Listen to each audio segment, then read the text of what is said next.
Pre primary হবে 2 বছর, প্রতিটি স্কুলে দেওয়া হবে কম্পিউটার ল্যাব, জানিয়েছেন প্রধানমন্ত্রী। বিএনপি আমলে শিক্ষায় অবনতির সমালোচনা।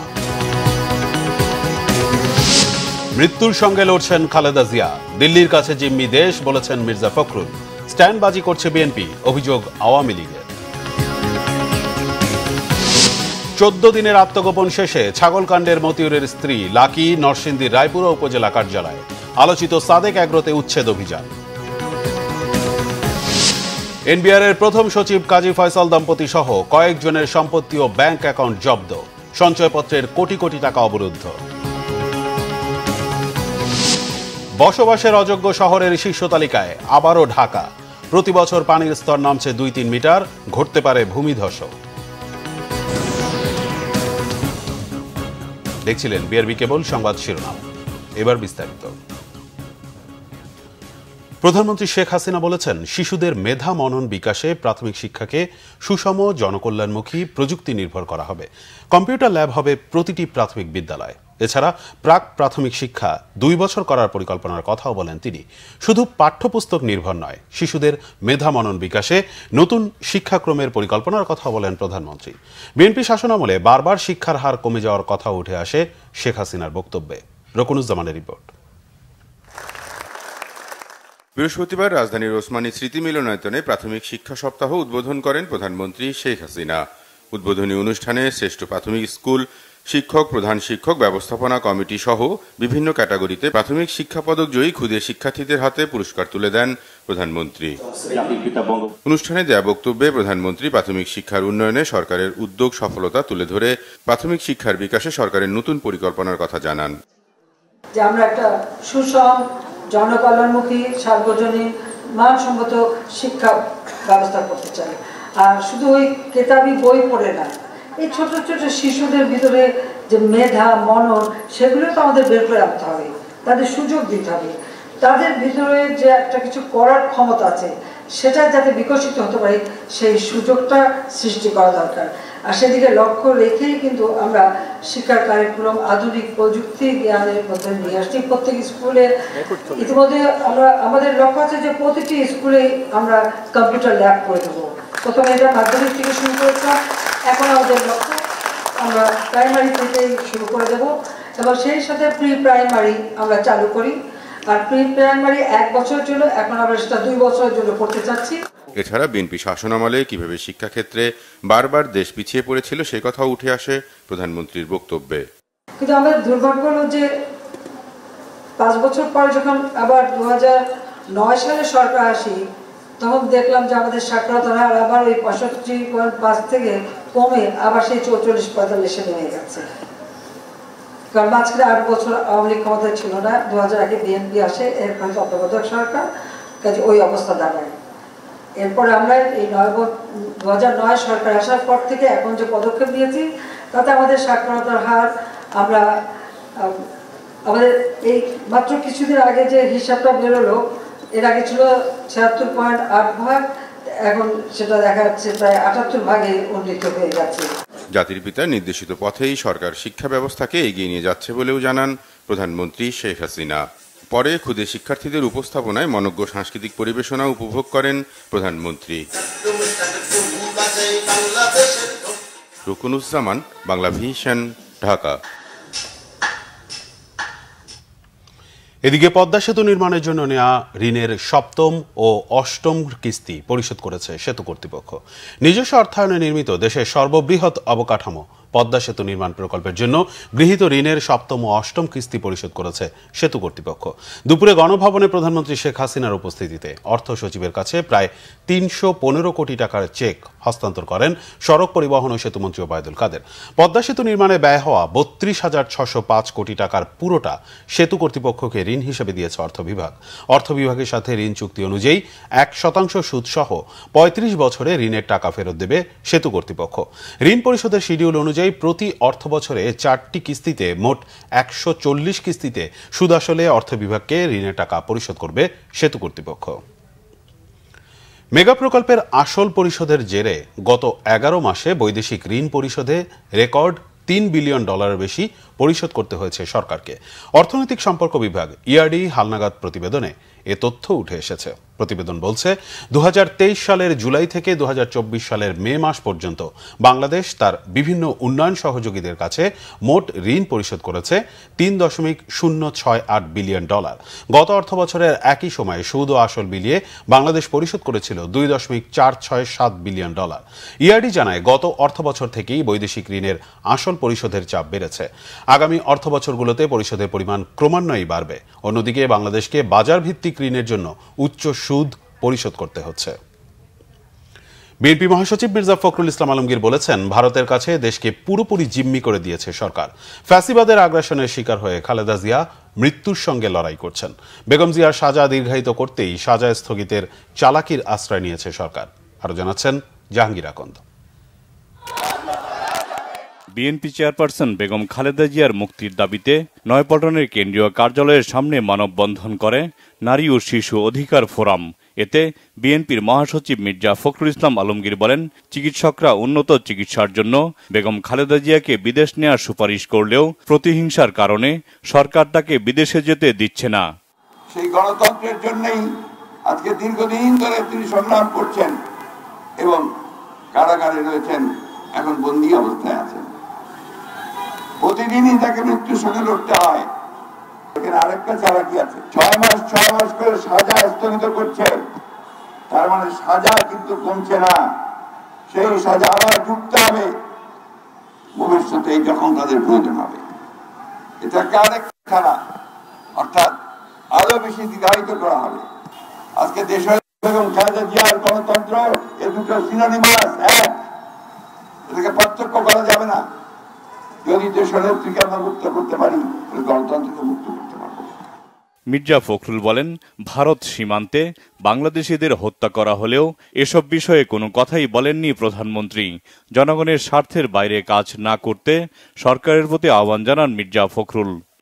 দেশের সঙ্গে এই বিদ্রোহ করবেন না, বেইমানি করবেন না, মানুষকে বোকা বানিয়ে ভুল বুঝিয়ে এমন চুক্তিগুলো পাশ করবেন না, এমন স্মারক আপনার সমঝোতা স্মারক সই করবেন না যেগুলো আমার জনগণের স্বার্থের বিরুদ্ধে। কি এনেছেন আপনারা এবার ভারত থেকে সফর করে? পানির কথা কোথাও নেই। উপরন্তু যে কথাটা আছে সেটা আরো ভয়াবহ, হচ্ছে যে তারা তিস্তা প্রকল্পের জন্য ভারত প্রস্তাব দিয়েছে, চীনও দিয়েছে। শেখ হাসিনা বলেছেন যে আমরা দুটোর মধ্যে দেখবো কোনটা ভালো হয়। ভারত যে প্রস্তাব দিয়েছে, ভারতকে যদি আমরা কাজটা দেই তাহলে আমাদের পানির সমস্যার সমাধান হয়ে যায়। আমরা সব বোকা মানুষগুলো তো এই দেশে বাস করি। পক্ষান্তরে যেটা করেছে যে তিস্তার পানির সমস্যা, যেটা বন্টনের যে সমস্যা, সেটাকে আপনি বাতিল করে দিলেন। অর্থাৎ তিস্তার পানি বন্টনের সমস্যার সমস্যা হইল না, অভিন্ন নদীগুলোর পানি বন্টনের কোনো সমস্যার সমস্যা হইল না। এইভাবে আপনার দেশকে পুরোপুরিভাবে ভারতের কাছে একেবারে জিম্মি করে দিচ্ছে। বেগম খালেদা জিয়ার মুক্তির আন্দোলন সারা দেশে ছড়িয়ে দেওয়ার আহ্বান জানান বিএনপি নেতারা। জাহাঙ্গীর আকন্দ, বাংলা ভিশন, ঢাকা। বিরোধী দলকে দমাতে সরকার বিচার বিভাগকে রাজনৈতিক অস্ত্র হিসেবে ব্যবহার করছে বলে অভিযোগ করেছেন বিএনপির স্থায়ী কমিটির সদস্য আমির খসরু মাহমুদ চৌধুরী। দুপুরে চট্টগ্রামের বিভিন্ন আদালতে 5টি মামলায় হাজিরা শেষে এ অভিযোগ করেন তিনি। বলেন, বিএনপির লাখ লাখ নেতাকর্মী আদালতের বারিন্দায় দিন কাটাচ্ছে, কিন্তু তারা কেউ হতাশ নয়। দেশের স্বার্থে গণতন্ত্র পুনরুদ্ধার আন্দোলনে তারা সবাই বদ্ধপরিকর। বিচার বিভাগকে ব্যবহার করে মানুষের গণতান্ত্রিক আকাঙ্ক্ষা দমিয়ে রাখা যাবে না বলেও মন্তব্য করেন আমির খসরু মাহমুদ চৌধুরী। আওয়ামী লীগের যুগ্ম সাধারণ সম্পাদক মাহবুবুল আলম হানিফ বলেছেন, সস্তা জনপ্রিয়তা অর্জনের জন্য বিএনপি ভারত বিরোধী সেন্টিমেন্ট তৈরির চেষ্টা করছে। দলটি সবসময় পলিটিক্যাল স্ট্যান্ডবাজি করে রাজনীতিতে টিকে থাকতে চায়। বৃহস্পতিবার দুপুরে কুষ্টিয়া জেলা প্রশাসকের সভাকক্ষে জনশুমারি ও গৃহ গণনা রিপোর্টের মোড়ক উন্মোচন এবং মাসিক উন্নয়ন ও সমন্বয় সভায় যোগদান শেষে সাংবাদিকদের তিনি কথা বলেন। হানিফ আরও বলেন, ভারত বাংলাদেশের বন্ধুপ্রতিম রাষ্ট্র, তাদের সাথে সুসম্পর্ক রেখে দেশকে এগিয়ে নিতে চায় সরকার। রাজনীতির স্বার্থে বিএনপি ভারত বিরোধিতার স্লোগান তুলেছে। বিএনপি তো সবসময় একটা পলিটিক্যাল স্ট্যান্ডবাজি করে টিকে থাকতে চায় রাজনীতির মধ্যে। যে ভারতের কি বেশি দেওয়া হয়েছে সেটা যদি ক্যাটাগরিক্যালি যদি বলা বা স্পেসিফিক যদি বলতো যে হ্যাঁ এই বেশি দেওয়া হয়েছে, সেক্ষেত্রে তার একটা সতর্ক হতো। এটা এখন বিএনপি একটা সস্তা জনপ্রিয়তা অর্জনের জন্য একটা ভারত বিরোধী সেন্টিমেন্ট তোলার একটা চেষ্টা করতেছে। আমি বলি এই ধরনের অযৌক্তিক কথা বলে লাভ নেই। আওয়ামী লীগের সভাপতিমণ্ডলীর সদস্য অ্যাডভোকেট কামরুল ইসলাম বলেছেন, বেগম খালেদা জিয়ার মুক্তি চায় না বিএনপি। খালেদা জিয়াকে মাইনাস করে তারা তারেক রহমানকে রাজনীতিতে প্রতিষ্ঠিত করতে চায় বলেও মন্তব্য করেন তিনি। জাতীয় প্রেস ক্লাবে বঙ্গবন্ধু একাডেমি আয়োজিত সাবেক মন্ত্রী মোহাম্মদ নাসিমের মৃত্যুবার্ষিকীর আলোচনায় তিনি এসব কথা বলেন। কামরুল ইসলাম বলেন, একজন সাজাপ্রাপ্ত আসামিকে বাসায় থাকার সুযোগ দিয়ে মহানুভবতার পরিচয় দিয়েছেন প্রধানমন্ত্রী। অতীতে খালেদা জিয়ার মুক্তির জন্য বিএনপি কোনো আন্দোলন করেনি, ভবিষ্যতেও করবে না বলেও মনে করেন তিনি। কামরুল আরও বলেন, আর কোনোদিন যেন মুক্তিযুদ্ধের বিপক্ষ শক্তি ক্ষমতায় আসতে না পারে সে ব্যাপারে সবাইকে ঐক্যবদ্ধ হতে হবে। বিএনপি কোনো রাজনৈতিক দল নয় মন্তব্য করে বিএনপি যাতে কখনো বিরোধী দলেও না থাকে সেই প্রত্যাশা করেন তিনি। নির্বাচন বর্জন করে রাজনীতি হয় না বলেও মনে করেন অ্যাডভোকেট কামরুল ইসলাম।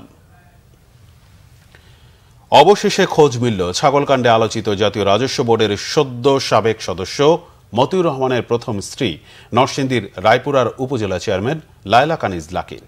আত্মগোপনে থাকার 14 দিন পর আজ নিজ কার্যালয়ে যান তিনি, তবে এড়িয়ে যান সাংবাদিকদের।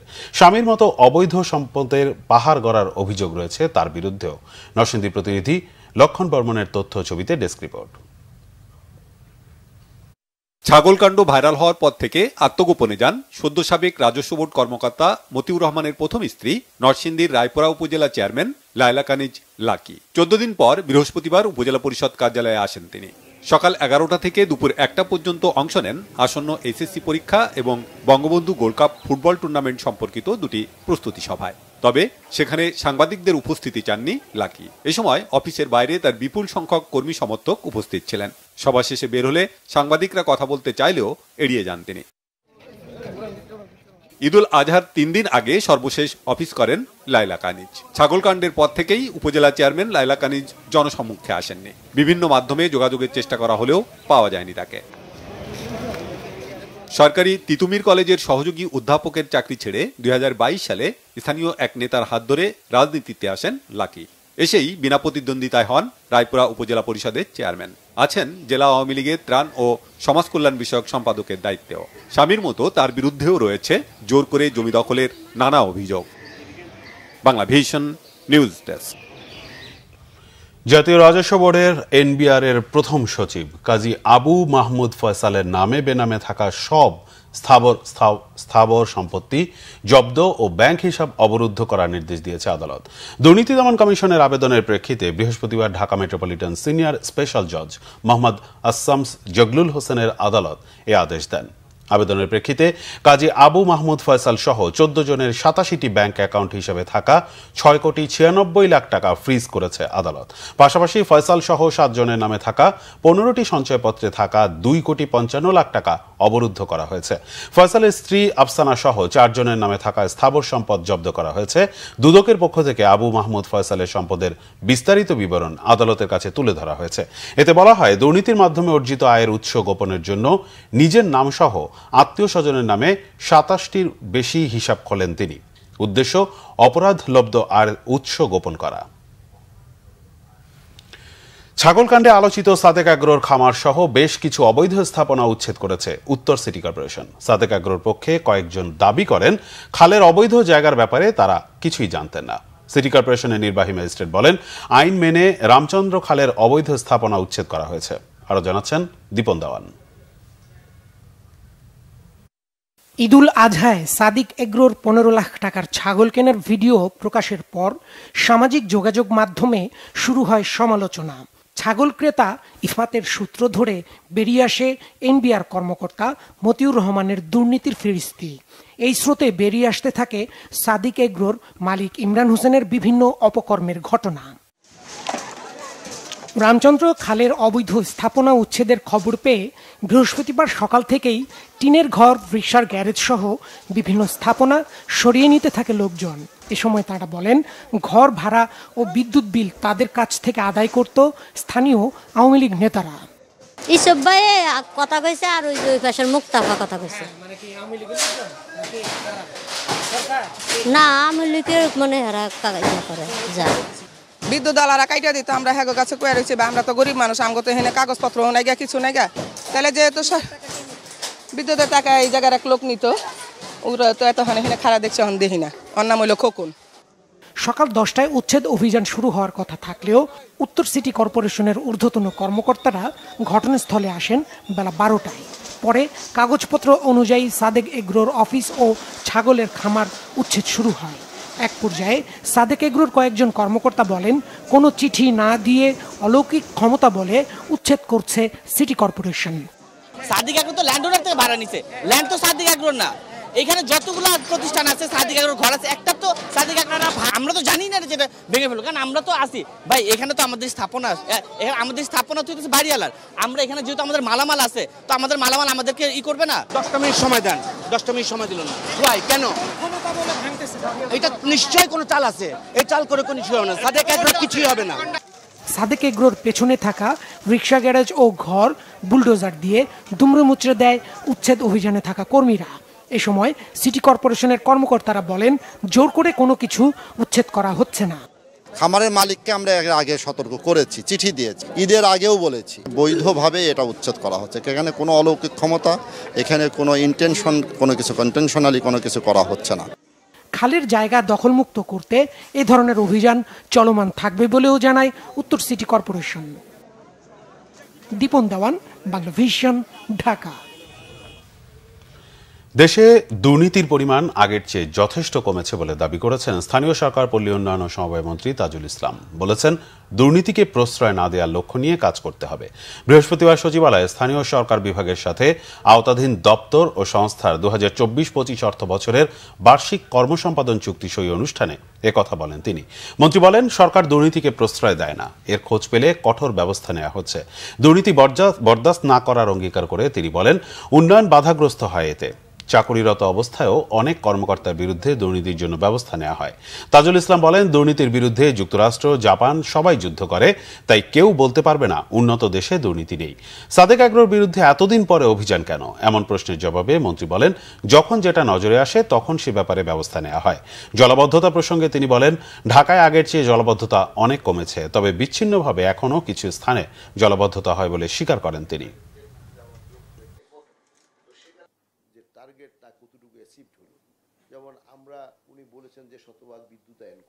সমাজের সব মানুষ পরিশুদ্ধ হবে, এটা এমন পৃথিবীতে খুব কম দেশে আছে। তো দেশটাকে উন্নতির লক্ষ্যে মানুষের স্বপ্ন পূরণের জন্য দুর্নীতি একটা বড় ধরনের প্রতিবন্ধক। অতএব দুর্নীতিকে আমরা কোনোভাবে প্রশ্রয় দেব না এবং দিই না, এই মানসিকতাটা আমাদের মধ্যে থাকতেই হবে। তো সেই লক্ষ্যটাকে সামনে রেখে আমরা আমাদের কাজ করবো। আমাদের কাজ করতে গিয়ে যদি কোথাও কখনো কখনো দুর্নীতি আমাদের কাছে আমরা অবহিত হই, তাহলে সে ব্যবস্থা নেওয়া হবে। $6 বিলিয়ন কমতে পারে চলতি অর্থ বছরের রপ্তানি, ধারণা ব্যবসায়ী ও অর্থনীতিবিদদের। ব্যবসায়ীরা বলছেন, দেশের অর্থনীতি একটি জটিল পরিস্থিতির মধ্যে রয়েছে।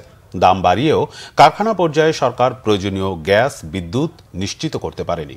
বাজেটের অর্থের সংস্থানেও ব্যাংক থেকে বেশি ঋণ নেওয়া হয়েছে। এসবই বিনিয়োগ ও রপ্তানি আয়ে নেতিবাচক প্রভাব ফেলেছে। গোলাম মাইনুল হাসানের রিপোর্ট। চলতি অর্থ বছরে সরকার $62 বিলিয়ন রপ্তানি আয়ের লক্ষ্য নির্ধারণ করেছিল। বছরের শেষ দিকে এসে রপ্তানি লক্ষ্যমাত্রা অর্জন নিয়ে সংশয় দেখা দিয়েছে, কারণ চলতি অর্থ বছরের প্রথম 11 মাসে আয় হয়েছে $51.54 বিলিয়ন, যা লক্ষ্যমাত্রার তুলনায় 8.47% কম। 6 থেকে 7 বিলিয়ন ডলারের একটা ঘাটতি হবে, যেটার সঙ্গে আমাদের লক্ষ্যমাত্রা ছিল। তার মানে এই বছর হয়তো আমরা আশা করেছিলাম যে $62 বিলিয়ন আমাদের রপ্তানি আয় হওয়ার কথা ছিল, সেটা হয়তো 55-56 বিলিয়ন ডলার হতে পারে আর কি। এই রপ্তানি প্রবাহে যদি চাঙ্গাভাব না আসে এবং যেটুকু রপ্তানি করা হচ্ছে বাইরে, সেটা যদি সময় মতো আমরা সেই রপ্তানি আয় ফিরে না আনতে পারি, তাহলে কিন্তু এই রিজার্ভের উপর আমাদের যে প্রেশারটা আছে সেটা হয়তো অব্যাহত থাকবে। রপ্তানি বাড়াতে গেলে আসলে যেহেতু বিনিয়োগ প্রয়োজন হবে, সেই রাস্তাটা যদি আমরা খুলে না রাখি, তখন আসলে প্রবৃদ্ধি অর্জন করাটা ডিফিকাল্ট হবে। ফরেন এক্সচেঞ্জ ব্যালেন্স, যেটা ব্যালেন্স অফ পেমেন্ট, এটা আসলে এটার জন্য যেটা সবচেয়ে বেশি কাজে দেয় সেটা হচ্ছে আমাদের ম্যানুফ্যাকচার, এক্সপোর্ট এবং রেমিটেন্স। এখন যদি আপনার বিনিয়োগের উপরে একটু চাপ পড়ে, বিনিয়োগের প্রবাহ যদি কমে যায়, তাহলে এক্সপোর্টও কমবে, আপনার ডোমেস্টিক ম্যানুফ্যাকচারিংও কমবে। রপ্তানি বাড়াতে ব্যবসা বাণিজ্যে সহায়ক নীতি জরুরি বলছেন ঢাকা চেম্বার সভাপতি। রপ্তানির যে প্রবৃদ্ধি, সেখানে কিন্তু বড় ধরনের অনেকগুলো চাপ আছে, যেগুলো সরকারও রেকগনাইজ করে এবং চেষ্টাও করে, মানে করেছেন যে এগুলোকে কমানোর জন্য। যেমন একটা এক্সাম্পল দিই, নিরবিচ্ছিন্ন বিদ্যুৎ সরবরাহ দরকার, এনার্জি সরবরাহ দরকার, গ্যাসের সরবরাহ দরকার। এটা যদি, এবং এই করার উদ্দেশ্যেই কিন্তু দাম বাড়ানো হলো, কিন্তু দাম বাড়ানোর পরেও যদি নিরবিচ্ছিন্নভাবে বিদ্যুৎ না দেওয়া যায়, যদি গ্যাস সরবরাহ না করা যায়, তখন তো ওখানে একটা প্রোডাকশনের উপর একটা বড় ধরনের চাপ পড়ে। অর্থনীতিবিদরা বলছেন দেশের অর্থনীতি এখন রয়েছে চাপের মধ্যে। এই চাপ থেকে না বের হলে আমরা কিন্তু আগের যে প্রবৃদ্ধির গতিধারা সেখানে কিন্তু ফিরে যেতে পারবো না। হ্যাঁ, কাঠামোগত সমস্যা অনেক দিন ধরে হতে থাকে এবং সেগুলোকে যদি টাইমলি অ্যাড্রেস করা না হয়, তাহলে একটা সময় সেগুলো ঘনীভূত হয় এবং সমস্যাটাকে আরও জটিলতর করে তোলে। হ্যাঁ, এই কাঠামোগত সমস্যাগুলো কিন্তু আমাদের মধ্যে অনেক দিন ধরে ছিল। যেমন মনে করুন, রপ্তানি খাতে আমাদের বৈচিত্র্যকরণ নাই, মানে আমরা এক্সপোর্ট ডাইভার্সিফিকেশন আমাদের নাই, আমরা একটা প্রোডাক্টের উপরে মোটামুটি আমাদের রপ্তানি নির্ভর করে। এটা আমরা অনেকদিন ধরে জানি, গত প্রায় 30 বছর ধরে এটা আমরা জানি। মেগা প্রকল্পের ঋণে আসল পরিশোধেও ব্যয় বেড়েছে সরকারের। যদিও ডলার সংকট কাটাতে সরকার বিভিন্ন দাতা সংস্থার দ্বারস্থ হচ্ছে। গোলাম মইনুল্লাহ হাসান, বাংলা ভিশন, ঢাকা। বিশ্বে বসবাসযোগ্য শহরের তালিকায় 2 ধাপ পিছিয়েছে ঢাকা। বিশ্বে 173টি শহরের মধ্যে আগের বছর ঢাকা 166তম অবস্থানে থাকলেও এবার নেমে গেছে 168 নম্বরে। যুক্তরাজ্যের ইকোনমিক্স গ্রুপ প্রকাশিত গ্লোবাল লিভেবিলিটি ইন্ডেক্সে উঠে এসেছে এই তথ্য। স্থিতিশীলতা, স্বাস্থ্যসেবা, পরিবেশ, শিক্ষা এবং অবকাঠামোর মাপকাঠিতে বৃহস্পতিবার এই তথ্য প্রকাশ করে প্রতিষ্ঠানটি। জরিপে বাসযোগ্য শহরের তালিকায় টানা তৃতীয়বারের মতো প্রথম স্থানে রয়েছে অস্ট্রিয়ার রাজধানী ভিয়েনা। এরপর রয়েছে ডেনমার্কের রাজধানী কোপেনহেগেন এবং সুইজারল্যান্ডের জুরিখ শহরের নাম। গতবারের চেয়ে 1 ধাপ পিছিয়ে এবার চতুর্থ অবস্থানে রয়েছে অস্ট্রেলিয়ার মেলবোর্ন। বিশ্বে বাসযোগ্য 173টি শহরের মধ্যে ঢাকার চেয়েও পিছিয়ে রয়েছে লিবিয়ার রাজধানী ত্রিপলি, সিরিয়ার রাজধানী দামেস্ক, আলজেরিয়ার আলজিয়ার্স, নাইজেরিয়ার লাগোস এবং পাকিস্তানের করাচি শহর। প্রতিবছর যে হারে ঢাকায় ভূগর্ভস্থ পানির স্তর নিচে নামছে, তাতে যে কোনো সময় ঢাকায় ভূমিধসের আশঙ্কা করছেন বিশেষজ্ঞরা। তারা বলছেন, পানি উত্তোলন ও নগরায়নের কারণে বৃষ্টির পানি ভূগর্ভে যেতে না পারায় প্রতি বছর পানির স্তর নিচে নেমে যাচ্ছে 2 থেকে 3 মিটার করে, যা 9 থেকে 10 ফিটের মতো। আরো জানাচ্ছেন জাহাঙ্গীর আকন্দ। বাড়ছে নগরায়ন, বাড়ছে তাপমাত্রা, সেই সাথে বাড়ছে পানির চাহিদা। ঢাকার পানির চাহিদা এখন 210 থেকে 260 কোটি লিটার, উৎপাদন সক্ষমতা আছে 280 কোটি লিটার। ঢাকার পানি সরবরাহের 66% ভূগর্ভস্থ উৎস থেকে মেটাতে হচ্ছে ঢাকা ওয়াসাকে, আর বাকি 34% পানির চাহিদা মেটাতে হয় নদীর পানি পরিশোধন করে। পানি উন্নয়ন বোর্ডের যৌথ গবেষণা বলছে, 1996 সালে ঢাকায় পানির স্তর ছিল 25 মিটারের নিচে, যা 2005 সালে নেমে গেছে 45 মিটারে, 2011 সালে 60 মিটার এবং 2023 সালে 75 মিটার। বিশেষজ্ঞরা বলছেন, 10-12 বছর পর এটা 132 মিটারে নেমে যেতে পারে। একটু জায়গা নাই যেটা দিকে মাটিতে পানি যেতে পারে, যার ফলে কিন্তু গ্রাউন্ড ওয়াটার লেভেলও ভয়াবহ রকম নিচে নামছে এবং ঢাকা শহরে প্রায় 2 থেকে 3 মিটার বছরে পানির স্তর, ভূগর্ভস্থ পানির স্তর নিচে নেমে যাচ্ছে। এটা পরবর্তীতে আশঙ্কার জায়গা আছে যে সাবসিডেন্স বা ভূমিধস হতে পারে এবং এর ফলে কিন্তু আমরা দেখছি যে জীববৈচিত্র্য, প্রকৃতিতে প্রভাব পড়ছে। কারণ সারফেস ওয়াটার না থাকলে আপনার গ্রাউন্ড ওয়াটার অনেক নিচে নেমে গেলে আশেপাশে পুকুর, খাল, বিলগুলি শুকিয়ে যাচ্ছে। তবে 2029 সাল নাগাদ 67% পানির চাহিদা মেটাতে নদীর পানির উপর নির্ভর করতে চায় ঢাকা ওয়াসা। ভূগর্ভস্থ পানির উৎস হতে চাহিদা মেটানো হবে 33%। সেজন্য পদ্মা মেঘনা নদীর পানি পরিশোধন করে সরবরাহে জোর দিয়েছে ঢাকা ওয়াসা। পদ্মা থেকে তারা পানি আনবে, যে জায়গা থেকে পানি আনবে আমি দেখতে পাচ্ছি এখন থেকে 3-4 বছরের মধ্যে নদী আরো 3-4 কিলোমিটার পশ্চিমে সরে যাবে। তাহলে আমি যে পয়েন্টটা নদীর থেকে পানি আনার জন্য ব্যবস্থা করলাম সেটা তো চর পড়ে যাবে। কাজে অনেক কিছু প্রশ্নবোধক চিহ্ন আছে। কয়েকদিনের মধ্যেই দেখবেন ঢাকাতে পানি সরবরাহের সমস্যা হবে। কারণ পদ্মা থেকে পানি আনতে পারছে না। ঢাকার চারপাশের নদীগুলোর দূষণের মাত্রা বেশি থাকায় পরিশোধন সম্ভব নয় বলেই পদ্মা থেকে পানি আনতে হচ্ছে, যা অনেকটাই ব্যয়বহুল। ঢাকার আশপাশে যে নদীগুলো রয়েছে, বুড়িগঙ্গা, তুরাগ, শীতলক্ষ্যা, এই নদীগুলোর পানি এতটাই দূষণীয় যে ঢাকা ওয়াসা এই পানি পরিশোধন করে আর নগরবাসীকে সরবরাহ করতে পারছে না। তারা এখন নির্ভর করছে পদ্মা নদীর পানির উপর, যার কারণে অনেকটাই ব্যয় বেড়ে গেছে। বিশেষজ্ঞরা বলছেন, যদি এই নদীগুলোকে দূষণমুক্ত করা যায়, একদিকে যেমন নগরবাসীর পানির চাহিদা মিটবে, অন্যদিকে নদীগুলোও বেঁচে যাবে। জাহাঙ্গীর আকন্দ, বাংলা ভিশন, বুড়িগঙ্গার তীর, ঢাকা। চলতি বছর বাংলাদেশ থেকে 1300 ট্যাক্সি ও মোটরসাইকেল চালক নেবে সংযুক্ত আরব আমিরাতের দুবাই ট্যাক্সি কর্পোরেশন। দুটি বেসরকারি রিক্রুটিং এজেন্সি এই কর্মী পাঠানোর কাজ পেয়েছে। বৃহস্পতিবার দুপুরে প্রবাসী কল্যাণ মন্ত্রণালয়ে ঢাকায় নিযুক্ত সংযুক্ত আরব আমিরাতের রাষ্ট্রদূত আব্দুল্লাহ আলী আল হামুদির সঙ্গে বৈঠক করেন প্রবাসী কল্যাণ ও বৈদেশিক কর্মসংস্থান প্রতিমন্ত্রী শফিকুর রহমান চৌধুরী। প্রবাসী কল্যাণ প্রতিমন্ত্রী বলেন, চলতি বছর 1300 ড্রাইভার নেবে দুবাই। তিনি বলেন, প্রতি বছর কমপক্ষে 2000 করে মোটরসাইকেল চালক ও ট্যাক্সি চালক যাবে এবং এ সংখ্যা আরও বাড়বে। প্রতিমন্ত্রী জানান, গত মাসে সংযুক্ত আরব আমিরাত সফরকালে সেখানকার প্রথম সারির 16টি কোম্পানির চেয়ারম্যান বা প্রধান নির্বাহীর সঙ্গে বৈঠক করেন তিনি। দুবাই ট্যাক্সির সঙ্গেও এ সময় বৈঠক হয়। এরই ফলশ্রুতিতে এরই মধ্যে দক্ষ কর্মী নিয়োগ শুরু করেছে দুবাই ট্যাক্সি কর্পোরেশন।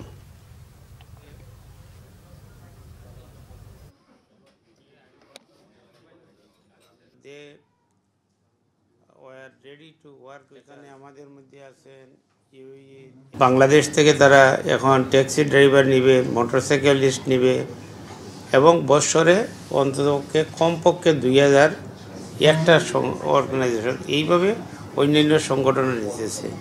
সেই হিসাবে আমরা মনে করি যে সংযুক্ত আরব আমিরাতের সাথে আমাদের যে সুসম্পর্ক দীর্ঘদিনের, জাতির জনক বঙ্গবন্ধু সেটা শুরু করেছিলেন 1974 ইংরেজিতে, সেটা কন্টিনিউ আছে এবং কন্টিনিউ থাকবে।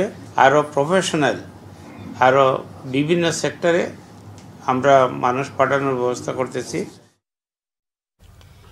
দেশের 27টি জেলায় রাসেলস ভাইপারের অস্তিত্ব পাওয়া গেছে, চাঁপাইনবাবগঞ্জ জেলায় তুলনামূলক বেশি।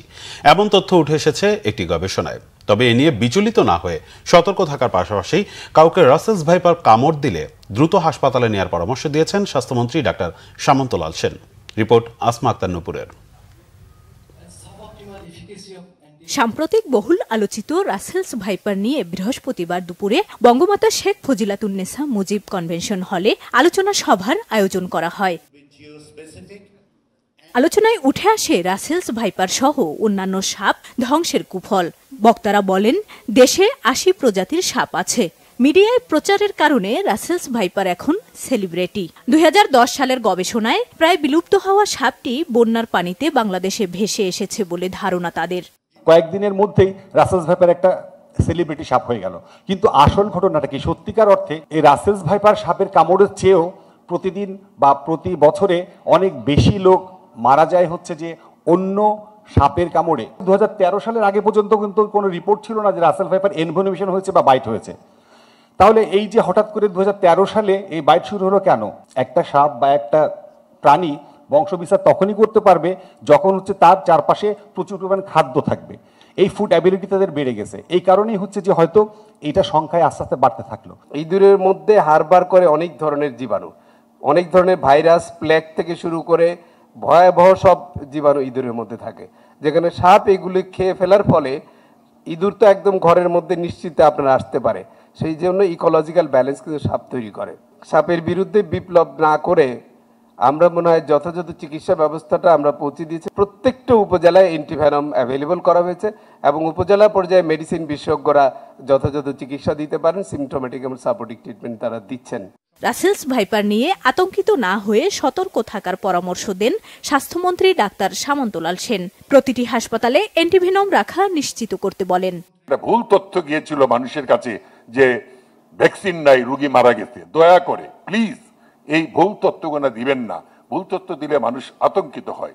রাসেল ভাইপারের অ্যান্টিভেনম প্রচুর আছে, প্রচুর, এতে কোনো সন্দেহ নেই। যদি নাও থাকে আমরা আনার ব্যবস্থা করব, কিন্তু কোনো সময় আমি সংকট হতে দিব না। দেশে অ্যান্টিভেনম তৈরির আহ্বান জানিয়েছেন সংশ্লিষ্টরা। আসমা আক্তার নূপুর, বাংলা ভিশন, ঢাকা। বিমান বাহিনীর প্রধান এয়ার মার্শাল হাসান মাহমুদ খান বলেছেন, প্রধানমন্ত্রী শেখ হাসিনার বলিষ্ঠ নেতৃত্ব ও দিক নির্দেশনা অনুযায়ী দেশের আকাশসীমার ওপর যে কোনো হুমকি মোকাবেলায় পরিপূর্ণ সক্ষমতায় প্রস্তুত বিমান বাহিনী। যশোরের রাষ্ট্রপতি কুচকাওয়াজ অনুষ্ঠানে তিনি এমন মন্তব্য করেন। এ সময় দেশের মানুষের কল্যাণে জাতীয় স্বার্থে বিমান বাহিনীর সদস্যদের বলিষ্ঠ ভূমিকা রাখার আহ্বান জানান তিনি। বিস্তারিত সৈকত সাদিকের প্রতিবেদনে। বাংলাদেশ বিমান বাহিনীর 84তম বাফা কোর্স ও ডিরেক্ট এন্ট্রি 2024 কোর্সের কমিশন প্রাপ্তি উপলক্ষে বৃহস্পতিবার যশোর বিমান বাহিনী একাডেমি প্যারেড গ্রাউন্ডে গ্রীষ্মকালীন রাষ্ট্রপতি কুচকাওয়াজ অনুষ্ঠিত হয়। অনুষ্ঠানে প্রধান অতিথি হিসেবে বিমান বাহিনীর প্রধান কুচকাওয়াজ পরিদর্শন ও সালাম গ্রহণ করেন। প্রশিক্ষণের মাধ্যমে 13 জন মহিলা অফিসার সহ 59 জন অফিসার ক্যাডেট কমিশন লাভ করেন। সর্বোচ্চ কৃতিত্বের জন্য কমিশন প্রাপ্ত অফিসারদের সম্মানসূচক তরবারি, বীরশ্রেষ্ঠ মতিউর রহমান ট্রফি ও কমান্ড্যান্টস ট্রফি সহ বিভিন্ন পদক দেয়া হয়। অনুষ্ঠানের প্রধান অতিথির বক্তব্যে বিমান বাহিনীর প্রধান এয়ার মার্শাল হাসান মাহমুদ খান কমিশনপ্রাপ্ত কর্মকর্তাদের সাফল্য কামনা করেন। সুদীর্ঘ প্রশিক্ষণ শেষে আজ তোমরা যে সাফল্য অর্জন করেছো তা নিঃসন্দেহে তোমাদের কঠোর পরিশ্রম, সুগভীর মেধা ও দৃঢ় মনোবলের যথাযথ পুরস্কার। বিমান বাহিনী একাডেমি থেকে যে প্রশিক্ষণ তোমরা গ্রহণ করেছো তার যথাযথ অনুশীলন ও বাস্তব প্রয়োগের জন্য সদা সচেষ্ট থাকবে। মাননীয় প্রধানমন্ত্রীর বলিষ্ঠ নেতৃত্ব, দিক নির্দেশনা অনুযায়ী দেশের আকাশসীমার উপর আগত যে কোনো হুমকি বা আক্রমণের মোকাবেলা করতে বাংলাদেশ বিমান বাহিনী পরিপূর্ণ সক্ষমতা নিয়ে সর্বদা প্রস্তুত রয়েছে। কমিশনপ্রাপ্ত অফিসার ক্যাডেটরা নিজেদের অভিব্যক্তি ব্যক্ত করতে গিয়ে পরিবার, বাহিনীর সদস্যদের প্রতি কৃতজ্ঞতা প্রকাশ করেন। আমি ধন্যবাদ জানাতে চাই আমার পিতামাতা, আত্মীয় স্বজন এবং আমার সকল প্রশিক্ষক বৃন্দদের। সোর্ড অফ অনার আমাদের সকলের জন্য একটি গৌরবের প্রতীক এবং সম্মানের প্রতীক। এই সোর্ড অফ অনার এটি অর্জন করতে পেরে আমি নিজেকে সৌভাগ্যবান মনে করি। আমার বাবা একজন সামরিক কর্মকর্তা ছিলেন, আমার খুব ইচ্ছা ছিল তাকে যাতে আমি গর্বিত বোধ করাতে পারি। তো আমি আমার বাবা যখন আজকে আমাকে র্যাঙ্ক পড়ানোর সময় আমাকে স্যালিউট করলো, তো ওই জিনিসটা আমার সব থেকে বেশি চোখে পড়েছে। কুচকাওয়াজ শেষে বিমান বাহিনীর একাডেমির বিভিন্ন প্রকার বিমানের মনোজ্ঞ ফ্লাইট পাস্ট ও আকর্ষণীয় অ্যারোব্যাটিক ডিসপ্লে অনুষ্ঠিত হয়। Saikat Sadiq, Bangla vision, Jessore. BNP chairperson Begum Khaleda জিয়ার মুক্তির দাবিতে এবার রাজধানী ঢাকায় সমাবেশ করবে বিএনপি। সেই সমাবেশের বিষয়ে অবহিত করে ঢাকা মেট্রোপলিটন পুলিশ কমিশনারকে চিঠি দিয়েছে দলটি। বৃহস্পতিবার বিকেলে বিএনপি যুগ্ম মহাসচিব শহীদ উদ্দিন চৌধুরিয়ানীর নেতৃত্বে একটি প্রতিনিধি দল পুলিশ কমিশনারের কার্যালয়ে যান। সেখানে লিখিত চিঠির মাধ্যমে পুলিশকে জানানো হয় বিএনপি শান্তিপূর্ণ সমাবেশ করতে চায়। বেগম খালেদা জিয়ার মুক্তি ও স্বাভাবিক রাজনীতির সুযোগ করে দেয়াই এ সমাবেশের উদ্দেশ্য।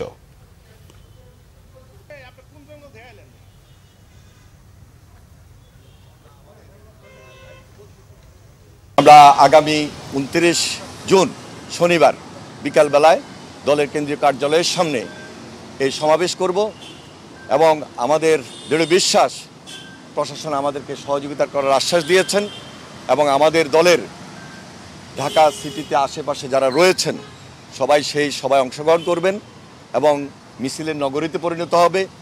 এই আওয়াজ থেকে, এই সমাবেশ থেকে নতুন আওয়াজ তৈরি হবে এবং দেশনেত্রী বেগম খালেদা জিয়ার মুক্তি দিতে বাধ্য হবে এই সরকার। সংসদ সদস্য আনার কিলিং মিশনে সরাসরি জড়িত 7 জনকে গ্রেফতার করা হয়েছে বলে জানিয়েছে গোয়েন্দা পুলিশ। বুধবার গ্রেফতার মোস্তাফিজ ও ফয়সালকে নিয়ে বৃহস্পতিবার ডিএমপির মিডিয়া সেন্টারে সংবাদ সম্মেলন করেন ঢাকা মেট্রোপলিটন পুলিশের অতিরিক্ত কমিশনার হারুনুর রশিদ। জানান, শিমুল ভুঁইয়ার সাথে মিলে এই দুজনও সংসদ সদস্য আনারকে হত্যা করে। গ্রেফতার ফয়সাল ও মোস্তাফিজকে 10 দিনের রিমান্ড চাইবে বলে সংবাদ সম্মেলনে জানান ডিবি প্রধান হারুনুর রশিদ। হত্যাকাণ্ড ও এর কারণ জানতে দুজনকে রিমান্ডে নিয়ে জিজ্ঞাসাবাদ করা হবে জানিয়ে হারুন বলেন, এখনও আনার হত্যার মোটিভ সঠিকভাবে বলতে পারছেন না তারা। রাজনৈতিক ও অর্থনৈতিকভাবে কারা এর সুবিধাভোগী তা আসামিদের জিজ্ঞাসাবাদে বেরিয়ে আসবে বলে আশাবাদী তিনি।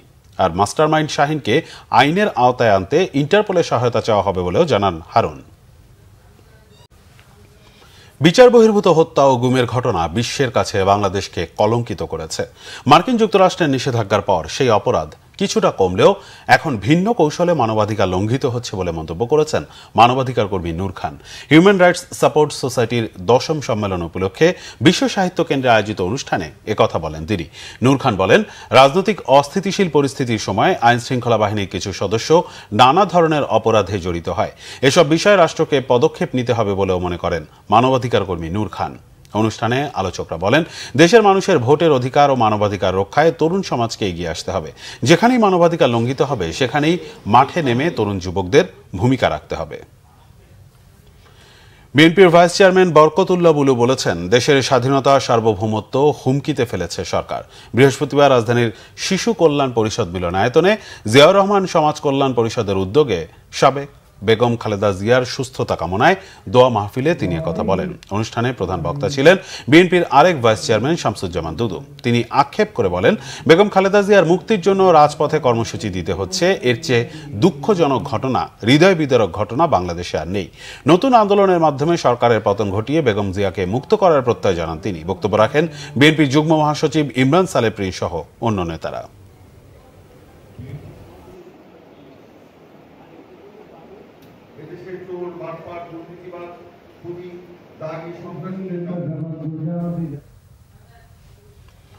ওয়ালটন হাইটেক পার্ক পরিদর্শন করেছেন ঢাকার জার্মান দূতাবাসের উচ্চ পর্যায়ের একটি প্রতিনিধি দল। বৃহস্পতিবার সকালে গাজীপুরের চন্দ্রায় ওয়ালটন হাইটেক পার্ক ঘুরে দেখেন তারা।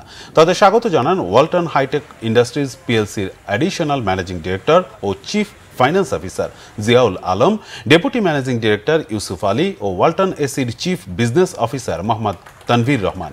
এ সময় দূতাবাসের ভারপ্রাপ্ত রাষ্ট্রদূত জ্যান রুলফ জেনস্কি বলেন, ওয়ালটন বিশ্বমানের হাইটেক পণ্য উৎপাদন করছে। ওয়ালটনের অত্যাধুনিক উৎপাদন প্রক্রিয়া দেখে অভিভূত বলে জানান তিনি। বলেন, ওয়ালটনের মধ্য দিয়ে হাইটেক পণ্য উৎপাদন, ভ্যালু এডিশন ও ব্যাকওয়ার্ড লিঙ্কেজ খাতে বাংলাদেশের উজ্জ্বল ভবিষ্যৎ রয়েছে। ইউরোপের বাজারে সম্প্রসারণে ওয়ালটনকে সব ধরনের সহযোগিতা অব্যাহত রাখার আশ্বাস দেন তিনি।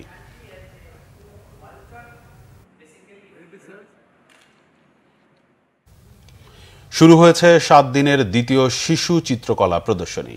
শিশুরা থাকুক হাসিতে, শিশুরা থাকুক খুশিতে, এ প্রতিপাদ্যে বিকেলে বাংলাদেশ শিশু একাডেমি প্রাঙ্গণে এর উদ্বোধন করেন মহিলা ও শিশু বিষয়ক প্রতিমন্ত্রী এবং আওয়ামী লীগের presidium member Simin Hossain Rimi MP.